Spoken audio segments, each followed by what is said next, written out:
So busy chatting to you, I just forgot that I needed to do a couple of bits before we got going. What a dickhead. Okay. They can wait.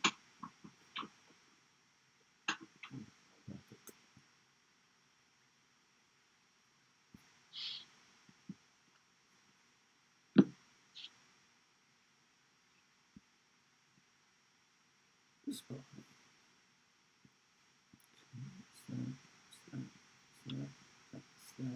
Okay. All right.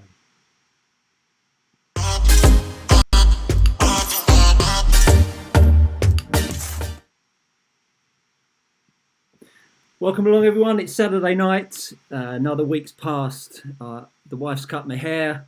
Not done the best job, but it'll excuse. And I managed to avoid buying another RC kit narrowly. But tonight, we've got a very special guest along. Someone that's not been on the podcast. So I'm really excited to get him on the show and to be able to have a nice chat with him. And we've got a really cool exclusive as well, which you really want to be hanging around for. So welcome to the show, Ollie Payne. Welcome to the show, Ollie. Hi. Nice to have you on, Ollie. It's been a long time since I've seen you, and obviously we haven't had you on the podcast, so we really appreciate you coming along this evening and spending your Saturday night talking to me about RC cars instead of doing whatever you do on a Saturday night. We won't go into that. So how's things with you? Yeah, not too bad. Obviously, if you guys might have seen this week, released my new brand. So I've sort of been busy on that recently. Missing racing a lot, but other than that, not too much. Yeah, as you say, it's been a while since we've seen each other, and I've probably seen you a lot more recent than I've seen other people because we was at 1066 together. I think other people I haven't seen since maybe October or even before then, and then a lot of other guys in the States I've not seen since January. So yeah, missing it a lot, but other than that, not too bad. And how are you spending your lockdown time? Playing a little bit of video games, spending a lot of time on the brand, doing some other new bits which will be released soon. So been busy, but not as busy as I'd like to have been, traveling and racing and such. And have you spent much time with your dad? Has he been still working? Because I know obviously he's been super busy working, but I've still been at home to annoy him at times and get on his nerves as much as I can. Fantastic. Is he missing the racing as much as you are? I think he's missing it more than I am. Yeah, I think he uses it as a bit of a break and an escape, and he doesn't have that. So I think it's even worse for him than it is for me. Fantastic. Listen, we want to clue everyone up so we get them to hang around and listen to the full interview. But we've got a really big exclusive on some Roche products that you're going to talk to us about a little bit later on. Just give us some insight into what you are going to be able to show us. So we've been working on the new Roche car for a little while. Obviously, it's all been sort of delayed due to the lack of testing because of the lockdowns and such. But I have a new chassis which I'm able to show tonight. Obviously, the whole rest of the car is still under development. But one thing we're pretty certain on is the chassis design and development. So I'll be showing that later on tonight. It's an early prototype, but it's still as I would run it. So yeah, we're pretty happy to show it. Fantastic. So let's cast our minds back, Ollie, some way. Since 2020 was a bit of a you'd have to say probably a bit of a tricky year for you on the back of the Worlds. Obviously, didn't go probably the way you wanted it to. 2019 was a good year on the back of 2018. Would you say? Yeah. So obviously, 2018, I won my first European Championships at Limburg. And then going into 2019, I put all my focus into modified racing and then obviously all my testing time into the Worlds. I raced a lot of modified events around the world in Japan and America, and I managed to win the NYGP, and then I managed to win a AOC at Yatabe Arena, and that was just a month or two before the World Championships. And I was super confident with everything going into the Worlds and super happy with it. But yeah, as you said, I had a few technical issues at the Worlds, which sort of hindered my results as such. But I still was super happy. It was the first World Championships I've ever raced. So I was still super happy to come, top 5, considering all the struggles I had as well. So I was super happy with it. And I think I proved my pace. Obviously, I had some issues within some runs, but was still sort of, top 5, top 3 all the time, still around the top. So I was still happy with that. Obviously, I flew to Snowbirds just a few weeks afterwards and managed to qualify second and finish third there as well against Alex. So it's, I think, I had some issues, but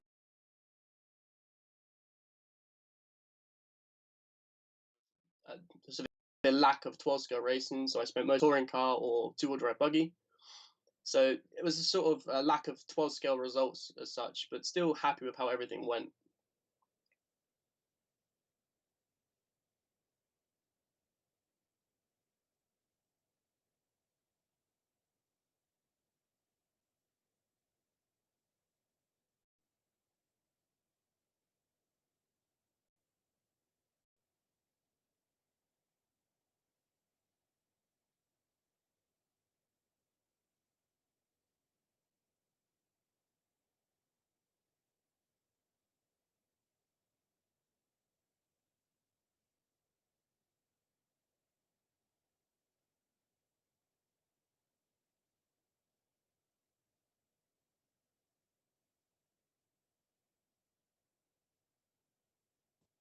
Yeah.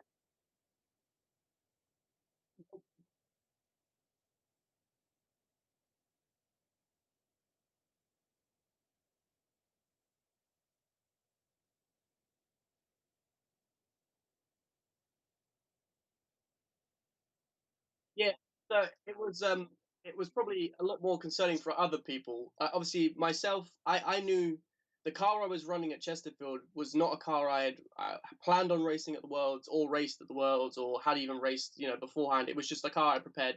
So I had 2 cars prepared for the Worlds that hadn't been touched since I was testing beforehand.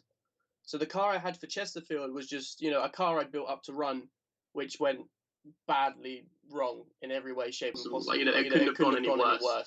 But I wasn't concerned in any way because it's not anything I was running at the Worlds.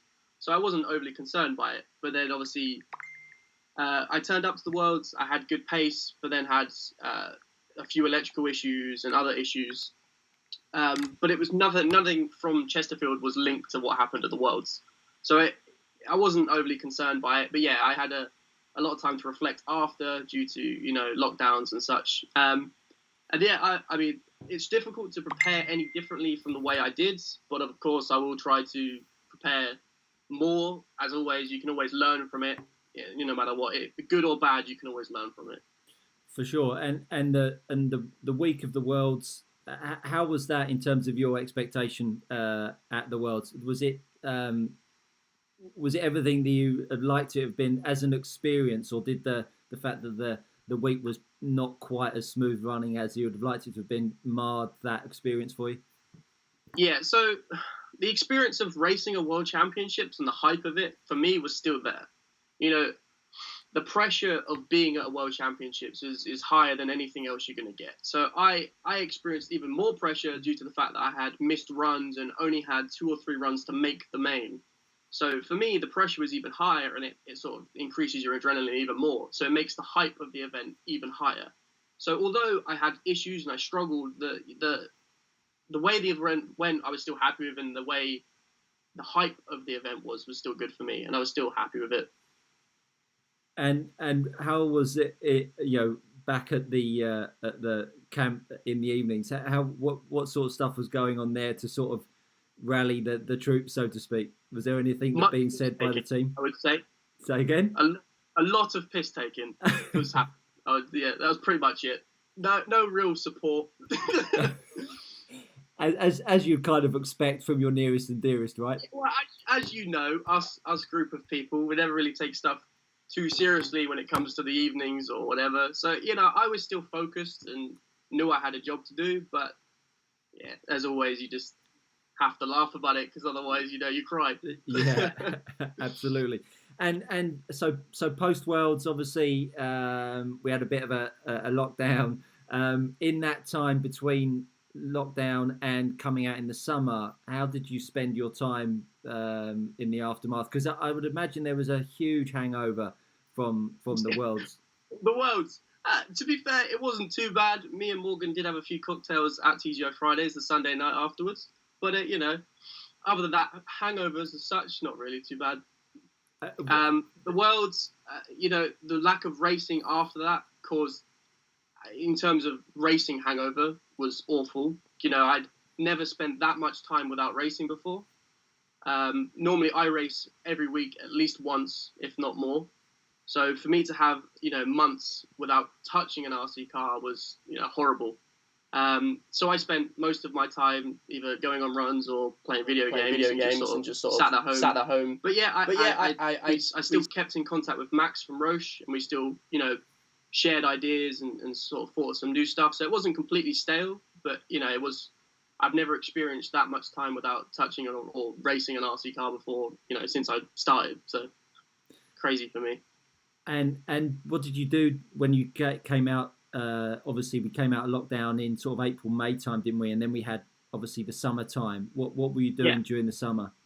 So the minute we could go to a track again, I was at my local outdoor track, Eastbourne, turning laps with a modified touring car, which I basically did 3 times a week for 2 months.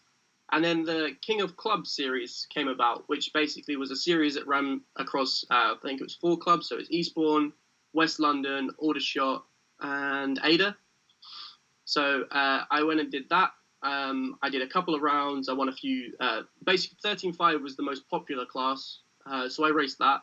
There was a modified class, but there was only 2 or 3 entries. So for me, although it was modified, I didn't feel it was worth it because of the lack of people. So I raced a 13.5 class. I won 2 of the rounds. Couldn't compete in the last one because I was at Chesterfield, the shootout. So, I did those. And then obviously, as I was just saying, the Chesterfield shootout, I ran and raced 12 scale. And that was the first time I touched the 12 scale since the European Championships in April or March, whenever it was. And that going back to 12 scale from that long was a huge step for me. It felt almost alien. I also did a little bit of testing at MB when we came out of lockdown. But there was no new testing as such. I had no new products. It was more just to get myself back into it and running again. And when you went back to the 12 scale, did you remember what to do? You never forget, but it was like, oh wow, I have steering again. It was like, it was a bit of a jump from racing a touring car. It was like, okay, right, there's grip and it turns and it does what you want it to do. But yeah, it was super fun weekend racing 13.5, and I just had a ton of fun, and there was no expectation, there was no pressure. It was just a fun weekend with tons of grip, which is nice. Yeah, and of course, obviously as the year rolled on, obviously the winter season was coming, and I was trying the national series was swiftly kind of knocked on the head by the powers that be, and I sort of tried to get something going early on, but obviously that kept on getting pushed back. Obviously, your focus with Max and Roche was to then start developing, obviously, the new car at that stage. When did that start happening, and the thoughts moving to a 2021 car?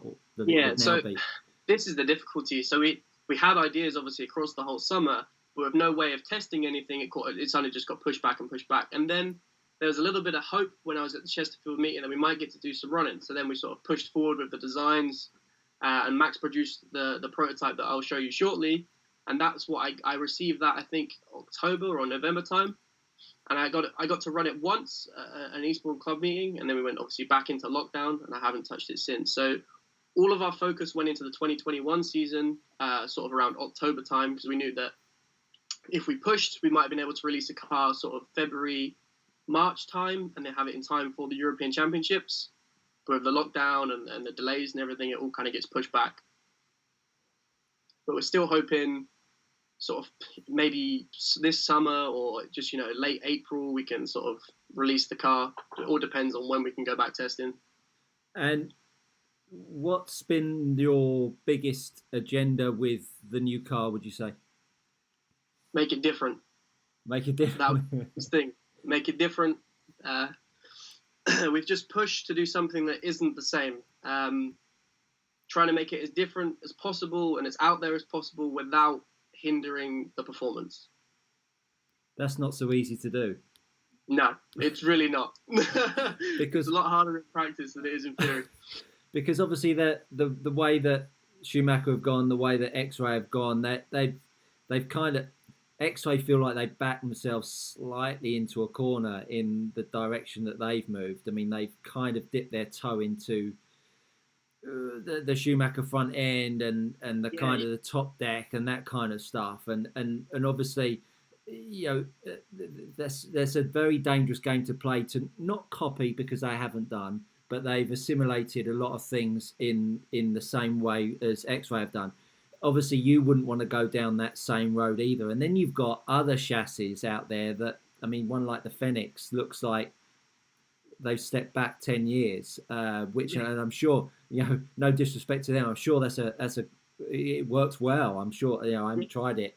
And then you've got the other one, of course, you've got the A12 that is completely out there as well. And so I think probably everyone is with bated breath to find out what Roche is going to come up with. So maybe this might be a good time to maybe bring out the new product and talk us through where you see the design going. Yeah, so I completely understand what you mean within Schumacher and X-Ray. We considered the whole, you know, sliding hub on the kingpin with a spring on top, all that kind of stuff, and, you know, not active suspension. And I considered it.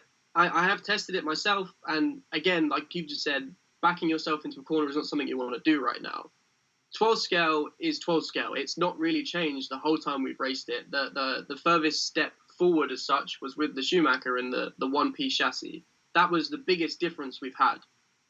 But other than that, in terms of, you know, design changes, 12 scale is 12 scale. The numbers are all the same. Everything stays the same. So the way we went is we want to do something different without going, you know, automatics or copying or doing something like this. So for us, it's this. This is the way we've gone.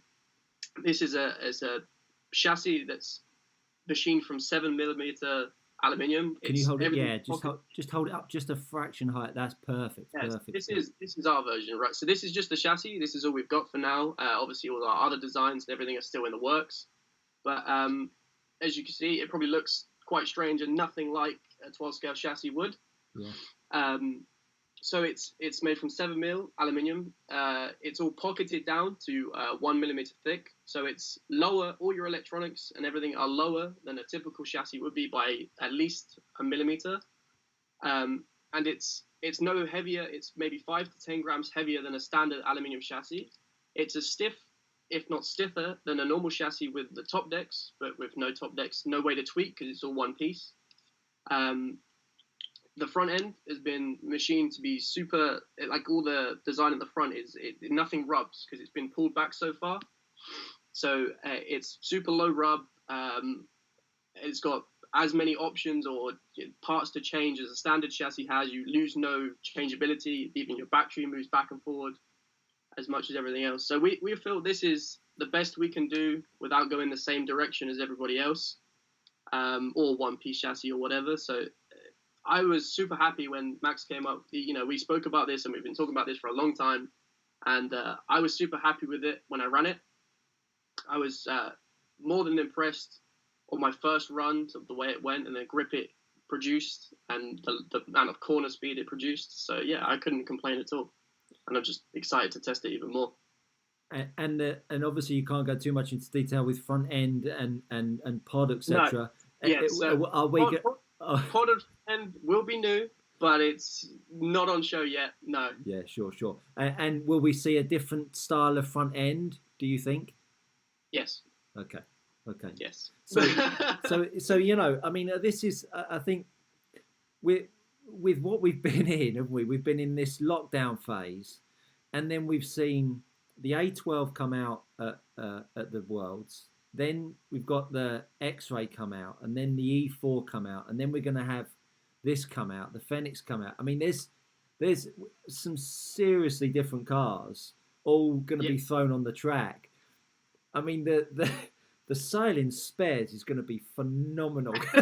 Yes. Nobody's not going to have an idea how to set them up. For 6 months, and we'll all throw new cars down and just crash them.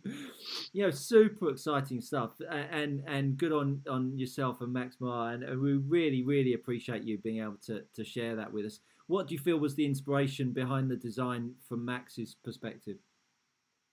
I think he's considered a lot of things, and if you've ever seen the Black Art tub chassis, I showed him a few pictures of it, and I said to him about it and that style, and it's got the stiffness of a top deck, and he was like, well, I can just machine one from aluminium, that style of chassis. So he did it, and when I received it, I was just seriously impressed with how stiff it was for a start, and how strong it's going to be compared to, we're used to a 2mm aluminium chassis, which no matter what you do is only as strong as it can be. It's 2mm aluminium, right? Top decks, everything on it, it's still only 2mm aluminium. I mean, this is machined from 7mm. This is, 8 scale size chassis. It's thick and it's super strong. So I don't think, that's the main thing for us. We wanted it to be strong, different, and, functional still. It's still got to be fast, right? So I think this is the best solution for us, and we were, like I said, I was super impressed when I ran it, the way it performed. So I think it's a step forward for us, and I'm excited to run more in the future with it. Because that was one of the obstacles, shall we say, that with the previous chassis was it was a bit vulnerable to tweak, and which they all completely are, right? I mean, completely. A 12 scale chassis, everyone's trying to get the most out of the car, and they're all trying to make them as thin as possible so that they're as low as possible. And it's just, you hit a point where you lose all of your strength to performance. And from a customer point of view, that's terrible. And we didn't like it. Obviously, we have the 2mm chassis, and we've run it for a long time, but it's not as strong as we want. So we're hoping that in the future, this will be it, and no one will be changing chassis ever. You buy your one chassis and you run it. Amen to that, brother. Because I think that what felt like inspired this shift was when we all went to the Hoodie Arena, and we all watched the guys running other cars, whacking them and driving off, and there was a few of us, or a lot of us, in other cars. 75% of us. It was like picking your toys up in the playground and go off to detention. Yeah, you know what I mean? That was a difficult weekend, and I do remember many chassis being thrown around that were maybe past their best, to say the least. Trinkets, they became trinkets. There was pod plates, there was bottom plates, top plates, chassis, everything everywhere. But yeah, you are correct. There was at the time there was the one brand of car, the Schumacher, that proved to be ridiculously strong that weekend. Obviously, we knew it was a strong car from the GT12 and all their similar style of thing, and then they turned up to that weekend and could go flat out into a corner and carry on, and we were struggling. But yeah, that's where this all came from. I think had that not been a thing, people would happily just replace chassis. But now it becomes a point where it moves forward. Someone does something which fixes a problem, and then everyone has to try and fix that problem in a different way. And this is our way of fixing that problem. Yeah, and you kind of wonder, I'm sure 10 years ago people would go, oh, you can't get a 12 scale to do anything different than what it is now. There's no way forwards. But let's say the same thing that they were saying 10 years ago. You look at this current breed of cars, the robustness of them, the way they're going, certainly that chassis, certainly the Schumacher, the A12, there are strong chassis, the X12 as well. You wonder, when you get yourself a car that is robust and doesn't tweak, and then everyone starts driving without tweak, and their driving starts to get better, and then the racing starts to get closer. All of a sudden, it's a class of car that really is going to be really quite captivating when you consider what else is out there. That's the thing. It's not only that, it's accessible for everyone. Who wants to go and race 12 scale if they know they're going to have to rebuild the car after a run because they've tapped one corner? It's an issue in 12 scale, and especially nowadays with the solid axles and the ultra lightweight body shells and all this kind of stuff. it's all added on to each other over time to make it a really difficult class to race. And nobody wants that. Everybody wants everyone racing all the classes they enjoy. And as 12 scale racers, we want as many people racing 12 scale as possible. And if we have cars that are not indestructible, but way, way stronger and way more raceable than they were before, it's going to attract more people. So for us, it's in the interest of the sport to produce these styles of cars that are way more robust and are way more accessible for everybody, to increase the way, the class works is how you do it. It's not, you don't want to sell more things if you're not selling to anybody, right? You want to produce stronger cars that are accessible and everyone's going to race them and be happy with. And yeah, like you said, if it wasn't for the fact that Schumacher made a car that was stronger, we'd probably all be in the same boat as we were before, just smashing cars up, going, oh, never mind. Yeah, exactly. And you've dipped your toe in a bit of buggy racing, and the appeal of buggy racing, or one of the appeals of buggy racing to me anyway, is I can leave the buggy in the locker for 3 months. I might have to stick a bit of new oil in the diff or the shocks or whatever, but fundamentally I'm going to chuck it down the track and it's going to go pretty much the way it did last time. 12 scale slightly less like that, but it's becoming more towards. I think nowadays it's becoming a lot more like that. Yeah, and I think that would be great for the class if we can have it where you can race your car on a Sunday afternoon, put it, go home, put it where it goes, take it out 2 weeks later and do the same thing again without having to touch it with a spanner. You change the tires and you're good to go racing. And I think that would be perfect for the class. You still have us top guys that, race stupidly fast modified classes and moan we haven't got enough steering and change the cars every run and rebuild them every run. But for the most part, it needs to be accessible so that the guys that race it weekly can pick it up, throw it down, and not have to worry about rebuilding everything all the time. Yeah, and I think that's what Schumacher brought to the table, wasn't it? You were getting people that were able to whack their car, drive on, and they were improving because of their ability to run for 8 minutes instead of do 4 minutes and then check out. Well, I think, like you said earlier on, with the whole able to crash and carry on, all that kind of stuff, it gives you way more confidence. If you know you can crash and not be the end of your run, you're going to push it a lot more because you're at no risk of not finishing. So it makes everybody better in a way because you're finishing runs, so you get more track time. You're less scared of breaking something, so everyone's a bit more confident when it comes to racing. And it makes it way more enjoyable for everybody if you know you're going to finish your run. The worst thing is knowing you're going to have to drive carefully because you might hit something which might end your run there and then. That's the worst possible feeling. No doubt about that. I had 3 days of that at Hoodie Arena, which I never want to experience again. Me too. So when do we? I mean, obviously, this is all circumspect to being able to get out and test, etc.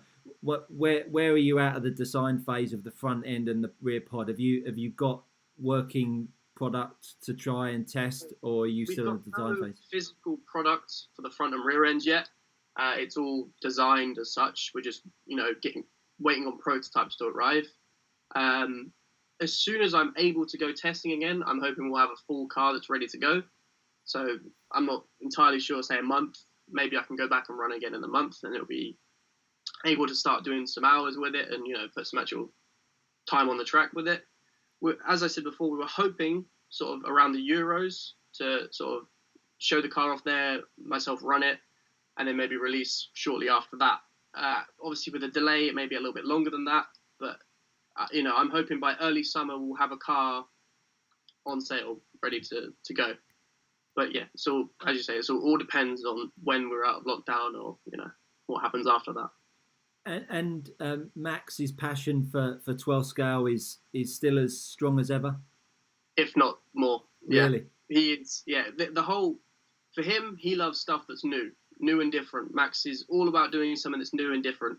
If I went to Max today and said, listen, I want to run this front end, it's already been done, you're going to do something different. Max is all about doing something different. So for him, this has sort of sparked a whole new excitement, and he's ready to go and wants to start testing new stuff. And yeah, he's been super on board with all of it. So it's good. That's brilliant to hear. If you're not looking forwards and looking backwards all the time, Yeah, good luck with that. exactly.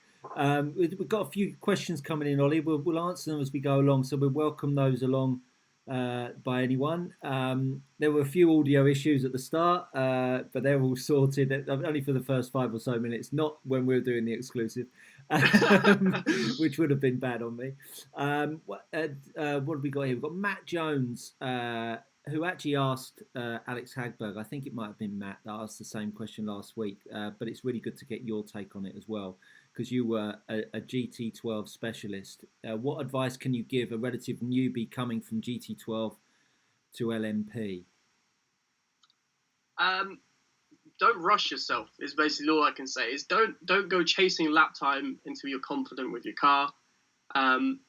I always feel that it's better to do an 8-minute run with your best to average, within 0.4, as opposed to an all-out crazy fast lap time and have no car. Yeah, I know. What are you talking about? No, I'm just joking. And then you have no car left by the end of it. I always feel when I was growing up racing, I was always, I can do this lap time and that lap time. And if I could tell myself anything then, it would be focus on making your best and average as close as possible. And then it will all come together. Because I always feel if you make your car, the best it can be, you have a car that's 100% and you only drive it at 80%, you're still not going to beat if you were driving 100%, but your car's only 80. I always feel my car can be a little bit off, but as long as I'm driving all right, I'm still getting the results. Yeah, so that's a good bit of advice there. Go with the 8-minute marathon rather than the 3-minute in and out. So sex, drugs, and hardcore. I mean, that's a YouTube name if you ever want one. He agrees. Days of paper thin LMPs have gone, which is great. He asked, got a double question. He says, what sort of price range do you think we're looking at with the new Roche, and do you think it will run with a rear single nut axle? I think we're going to stay with the traditional 3-bolt, purely because it's what's available on market right now. I understand Schumacher and Contact have just released a single bolt rear wheel, and I think it's a cool design, but it's not accessible for everybody on the market right now. You have to either run Contact rear wheels or glue your own type. Obviously, I'm an old T factory driver, so for me that wouldn't be very accessible at all because I have to run old T tires. So I wouldn't. If we released a single bolt or axle, I'd have no tires to run. We'll be sticking with the 3-bolt. But obviously, the Schumacher, they have the hubs. You can buy it individually. So if you wanted to run that style, you could always run Contact tires with our car and just change the hubs. As for price range, I think we're looking to stay. We don't want to increase the price anymore. We don't want to make it any more expensive. I think our car is pretty reasonably priced, so we're sort of looking to stay around the sort of 250, 270 mark like it was beforehand. Don't want to go crazy. That's the other thing we're looking at with this car is it's not crazy expensive to produce. It'll be a little bit more because it's a 7mm billet rather than a 2mm chassis, but it shouldn't be too much more. I think it's still reasonably priced. Obviously, it all depends what happens with the pod and the front end and everything, but you're looking to stay around that same area. And it follows it up with one more question. Mass damper. What are your thoughts on the mass damper? Personally, I've run it beforehand. I ran it 2 or 3 years ago. In my early Roche days, I had a test piece that a friend made for me, and I felt that in 12 scale, the weight of the mass damper didn't sort of benefit. It outweighed the benefit of the actual mass damper itself. It was too heavy that far up the front of the car to be a benefit, in my opinion. It may have changed now because 12 scales are about 20 to 30 grams lighter than they were. So I haven't tested one recently, but yeah, in my opinion, beforehand, it wasn't worth the benefit of the weight. Interesting. Good insight there. Sex, drugs, and hardcore is Tony Wade. I mean, makes total sense now. Makes total sense. Rob Firth, he says, how easy is it for you to switch to 12th after doing touring car? Is it a mindset difference? We've got a few questions, but let's answer those two to start with. So for me to switch from touring car to 12 scale is super easy. For me to switch from 12 scale to touring car is really, really difficult. obviously I'm a 12 scale racer. I'm diehard 12 scale. I grew up racing 12 scale. For me, it's natural. It just comes natural to race a 12 scale. But for me, when I put down a touring car in the summer after running 12 scale or winter, I lock up the tires, I overheat them. It takes me like a week or two to get used to it. You know, did 2 or 3 club meetings to get back into touring car racing. I have, on one occasion, I raced touring car and 12 scale the same weekend at Snowbirds. That was the first time I've ever done that. It was on carpet.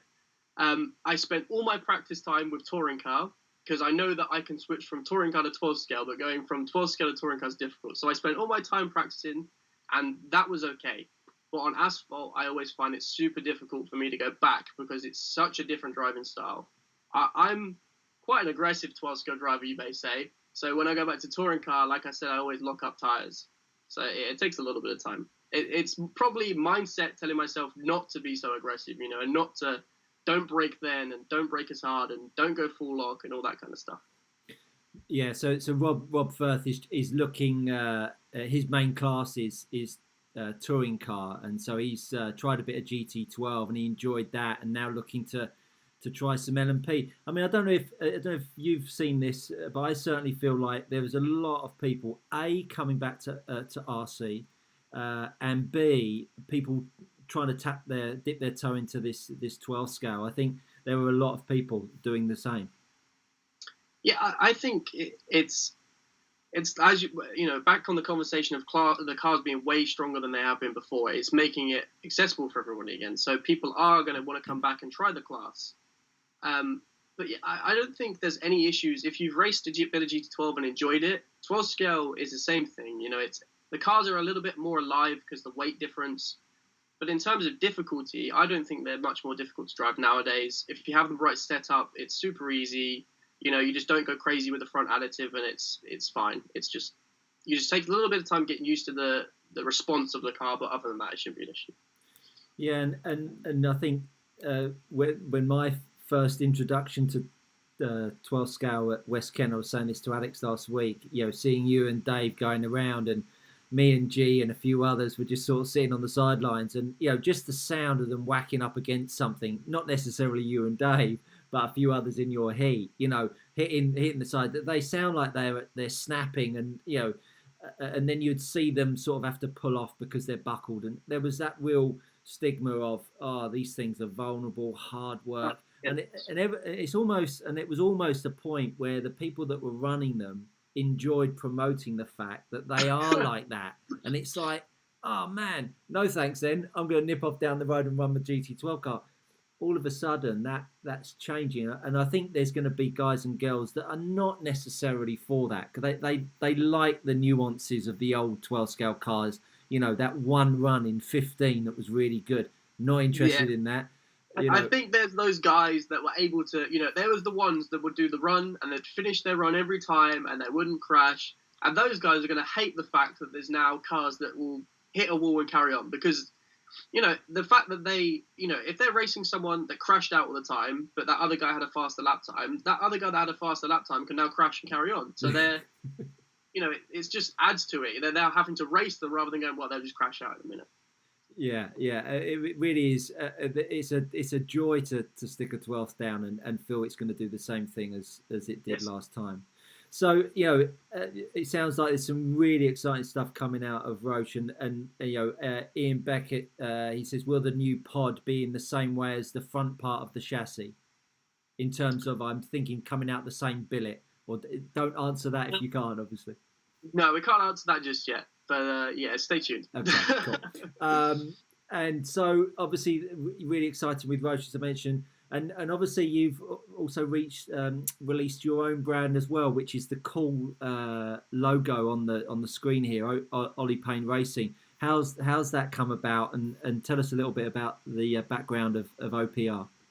Well, this is the good thing about the lockdown is you know, I've been able to focus on that, and myself and my girlfriend, she's a graphic designer, so the whole branding from it all came from her, and it's just sort of, I've been wanting to do this for a long time.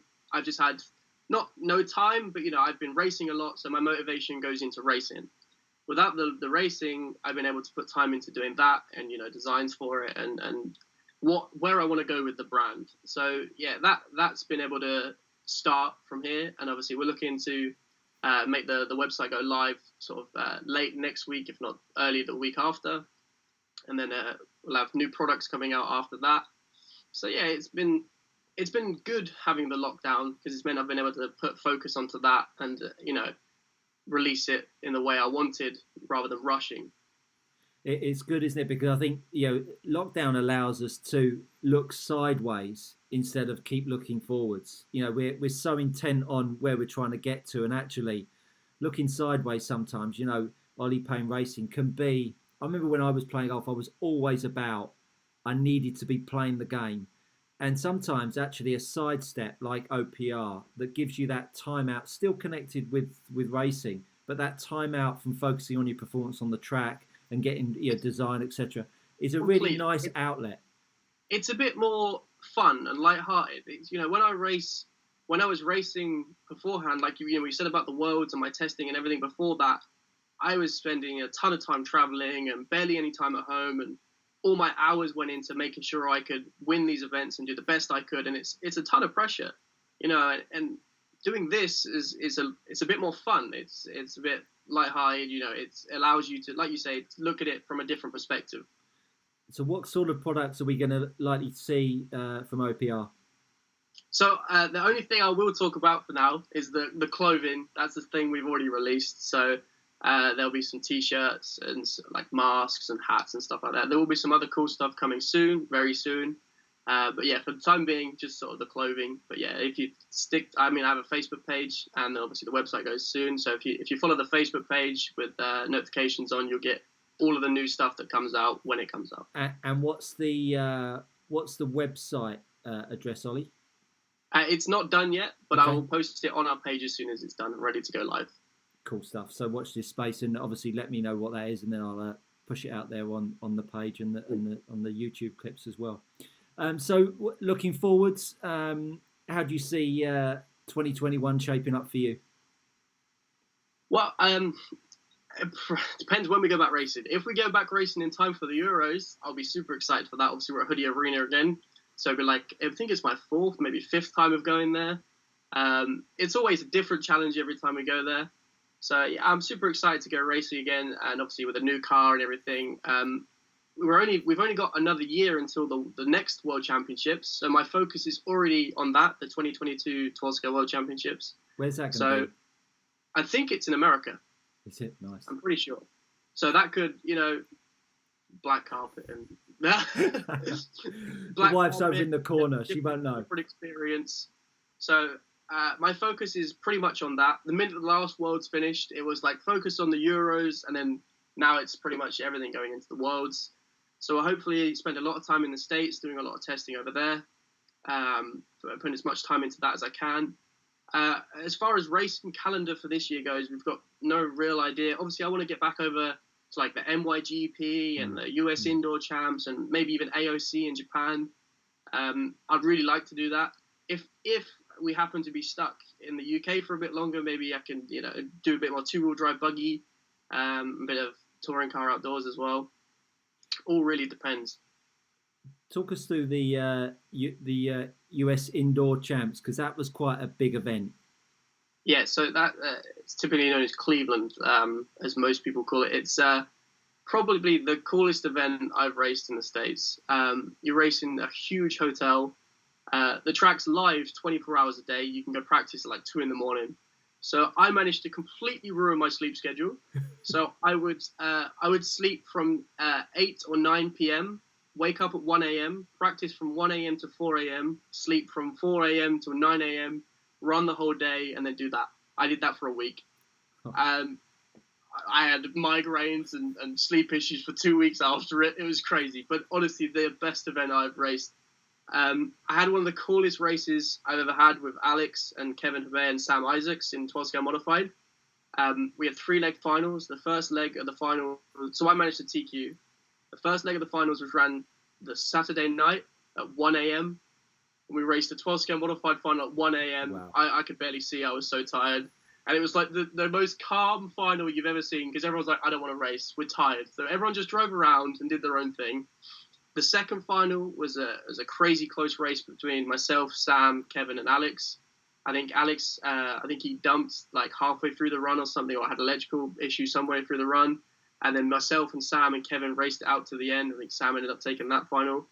And then the third final, I had like a body tuck early on, and raced the entire final with a body tuck and like destroyed my rear tire. But it was just the atmosphere of that race is just insane. It's just honestly one of the coolest races I've ever been to. You've been to Snowbirds. How does it compare to that? So Snowbirds is a different type of event, obviously, because the oval portion.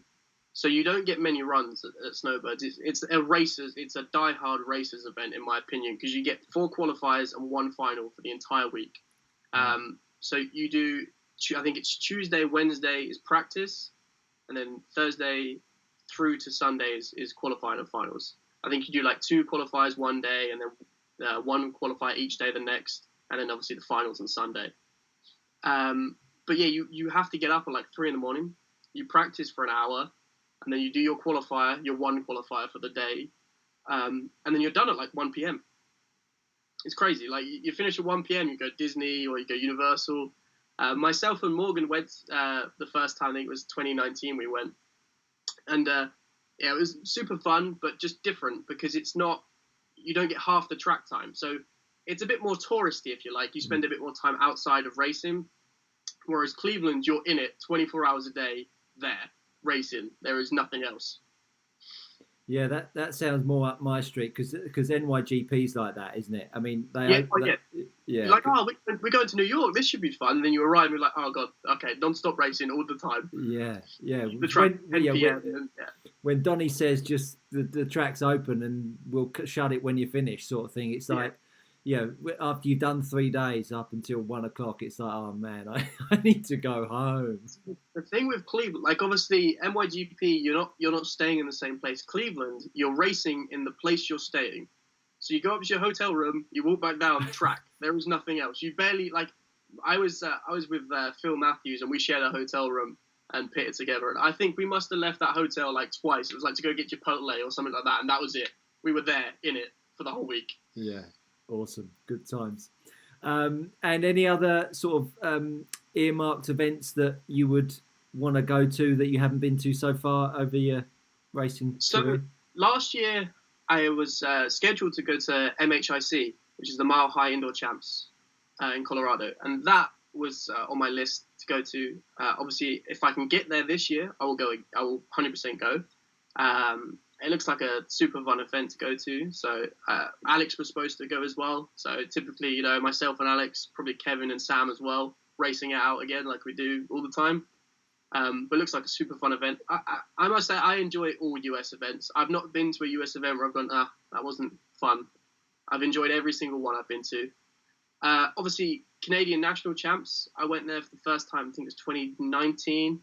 I managed to win the modified championship, and that event hasn't been run since. So technically, I've got my title to try and reclaim.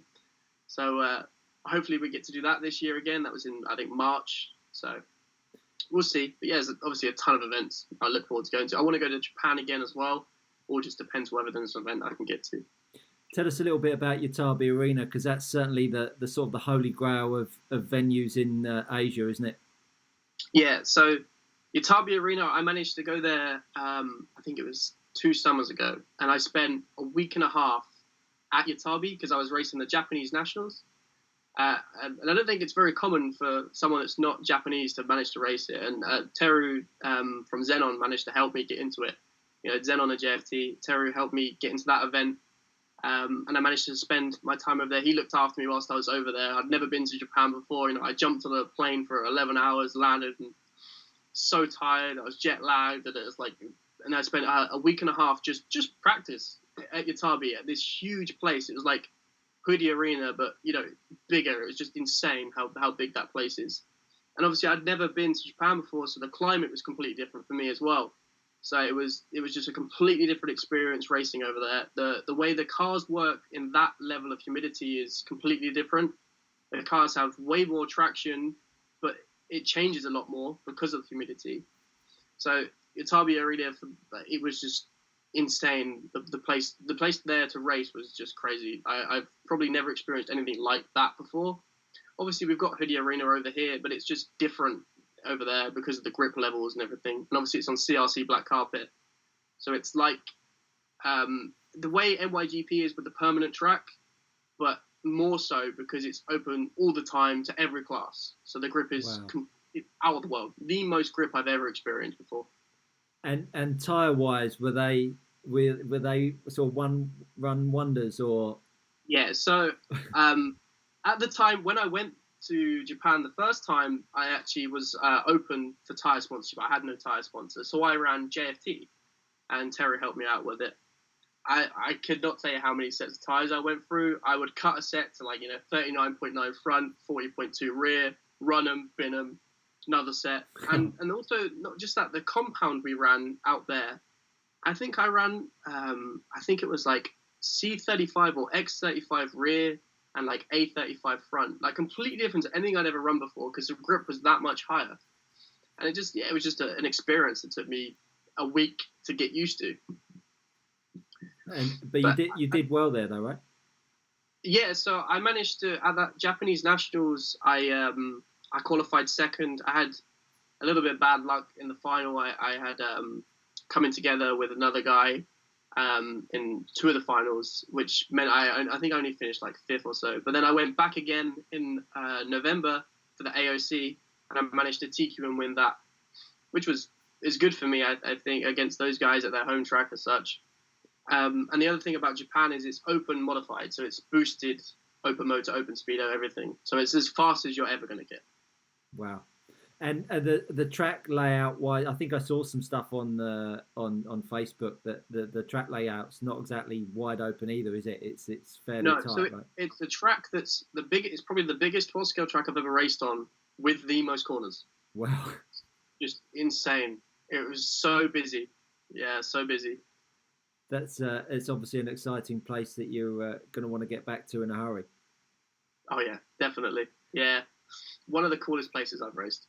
And so the Ulti tire front, be amiss for you to not talk about them. What's the development with potential new compounds or foams? Anything, new wheels? Anything happening there? After the Euros last year, we looked a lot into low traction tires. Obviously, there's been a lack of testing because of the lockdowns and everything, but I've been in talks with Maseo a lot about tires and what we can do, and he's been very open to a lot. So hopefully in the coming months or so we can try and develop something new. Also, a lot of talks about the wheel, whether we can change the wheel a little bit softer, which could help in the low traction. But with the wide variety of Ulti tires, I don't tend to struggle anywhere other than super low traction. So everywhere else is fine. Like in America, I'm fine, or medium, like UK traction. It's just when you get to that super low by ETS when you're trying to run a spool. So he's recommended I try the Z compound rear tire, which is for ultra low grip, which I haven't had the time to test yet. But before the Euros, I will hopefully try that, and that could be a good solution. But yeah, we are looking to try and make some changes in the future. Super. Watch this space for that. So we'll what have we got here? So watched a few old videos, Robin Firth, of 12th racing outdoors. Does it still? Do they still race outdoor? If not, why not? In America and Japan, asphalt 12 scale, or even in South Africa too, asphalt touring car 12 scale is still very popular. Not as popular as it was before, but I think that's just because of the way the 12 scale development's gone.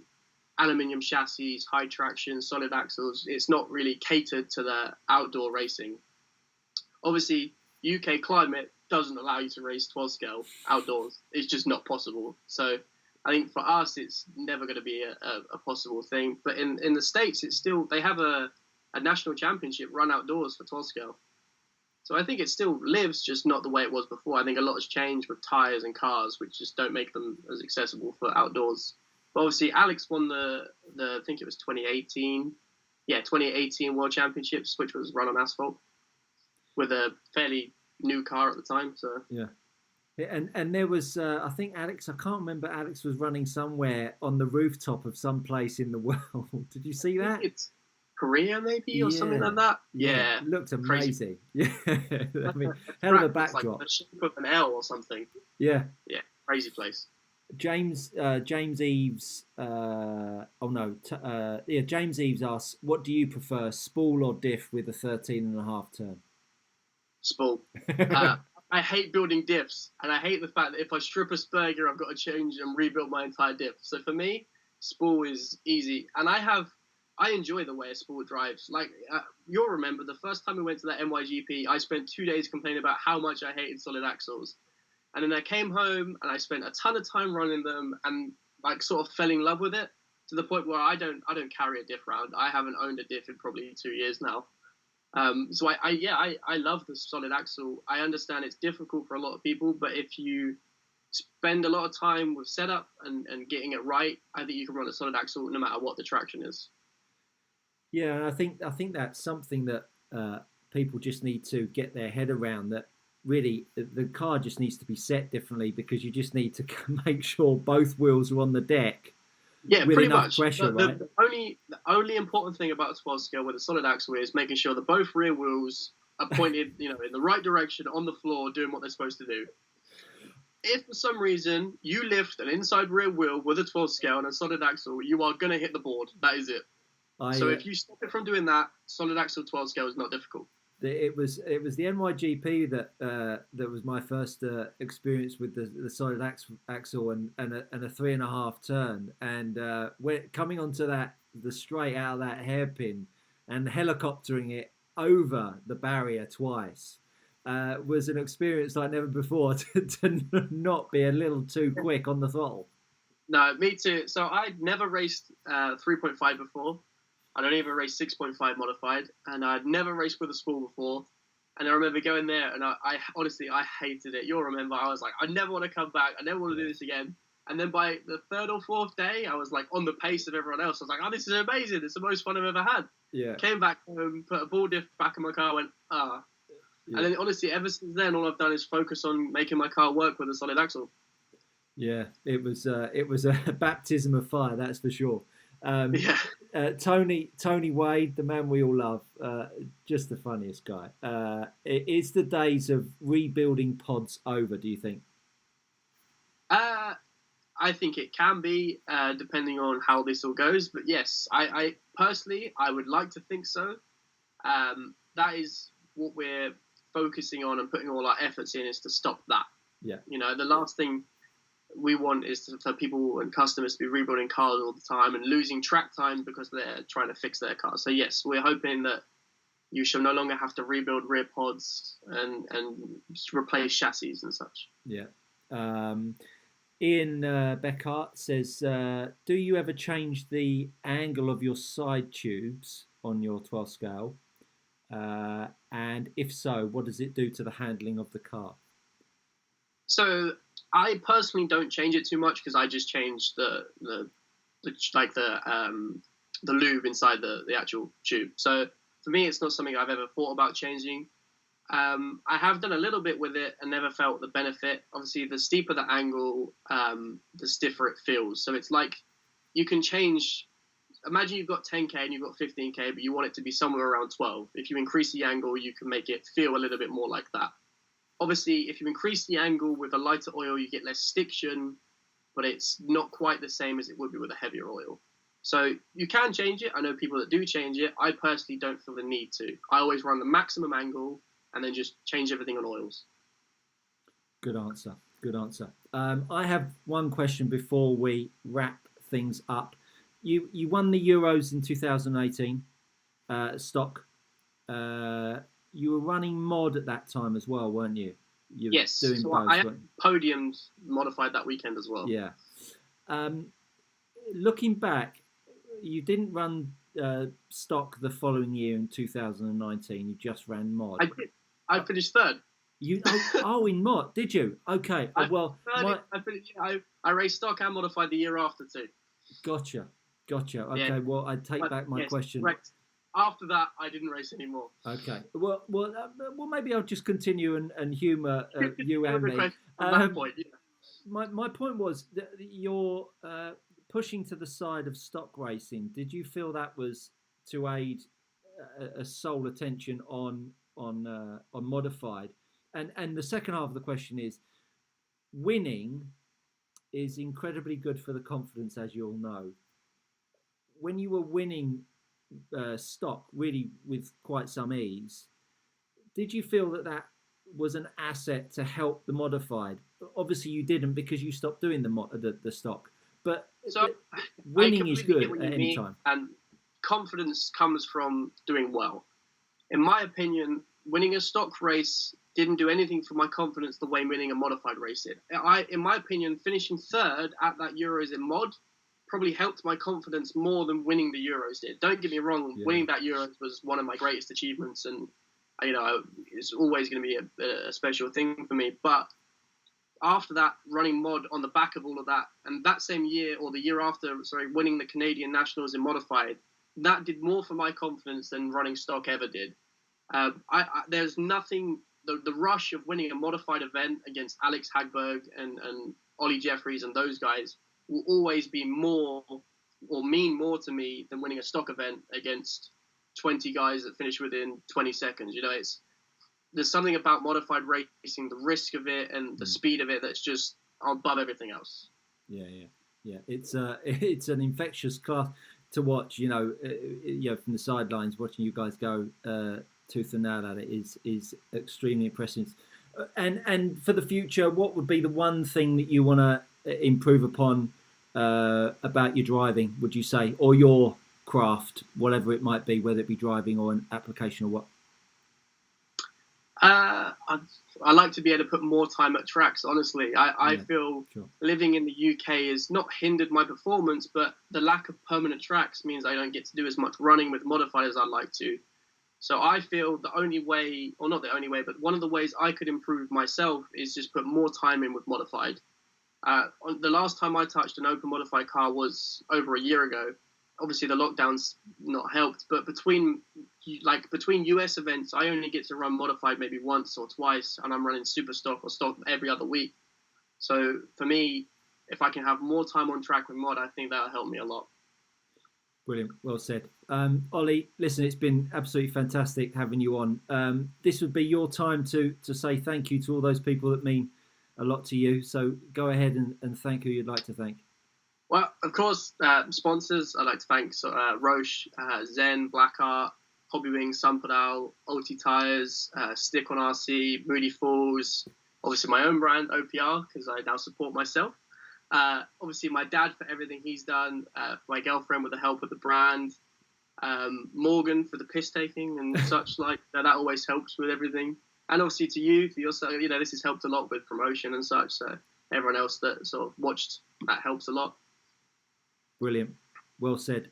Ollie, thanks as ever for your time. Really wish you well in the coming seasons and years ahead. And we look forward to speaking again sometime soon. That's it, folks.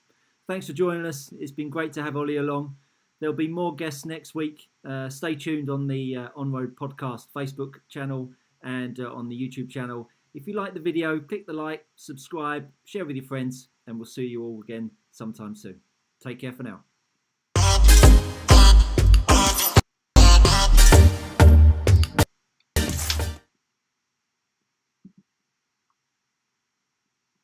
And we're done. Super.